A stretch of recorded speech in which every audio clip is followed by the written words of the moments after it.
நம்மளோட ஃபார்ம்ல பார்த்துட்டீங்கன்னா, இப்போ வந்துட்டு செவலச்சி வந்து முட்டை வைக்க ஸ்டார்ட் பண்ணிட்டாங்க. இன்னைக்கோட ஒரு 4 முட்டை வைக்க ஆரம்பிச்சுட்டோம். அ இன்னைக்கு வந்து 5வது முட்டை வைக்க போறாங்க. சரி வாங்க போய் வந்து முட்டை எடுத்துட்டு வந்துடலான்ட்டு நம்மளும் தோட்டத்துக்குள்ள போயாச்சுங்க.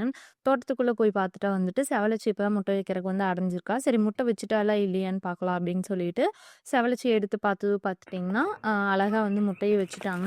இந்த முட்டை பார்த்துட்டிங்கன்னா, அ ரொம்ப வந்துட்டு தரமா இருக்குங்க. இந்த முட்டை வந்துட்டு ரொம்ப பெருசாவும் இல்ல, ரொம்ப சிறுசாவும் இல்லாம நல்ல ஒரு மீடியம் சைஸில நல்லாவே இருக்குங்க. அப்போ குஞ்சுகளும் நல்லா தரமாவே வரும்னு எதிர்பார்க்கலாங்க. இப்போ வந்து பார்த்துட்டிங்கன்னா, இது வந்து 2வது டைம் வந்து முட்டை வைக்கிறா. இதுக்கு முன்னாடி ஃபர்ஸ்ட் டைம் முட்டை வச்சப்போ முட்டையோட அளவு வந்து பார்த்துட்டிங்கன்னா, ரொம்ப சின்னதா தான் இருந்தது. ஆனா குஞ்சு பொரிச்சதுக்கப்புறம் பார்த்துட்டிங்கன்னா, குஞ்சுகளோட ஆக்டிவ்னஸ்ஸு அதோட தரமெல்லாம் வந்து நல்லாவே இருந்ததுங்க. இப்போ வந்து பார்த்துட்டிங்கன்னா, அத விட கொஞ்சம் அதிகமாவே முட்டை வந்து கொஞ்சம் பெருசா இருக்குது. ஸோ இந்த டைமும் குஞ்சு வந்துட்டு நல்லா தரமாவே இருக்குங்க. நாங்க வந்துட்டு இந்த டைம் வந்து ப்ரீடிங்க்கு எது கூட போட்டோம் அப்டின்னா, இதுவும் இந்த காகத்து கூட தாங்க போட்டோம்.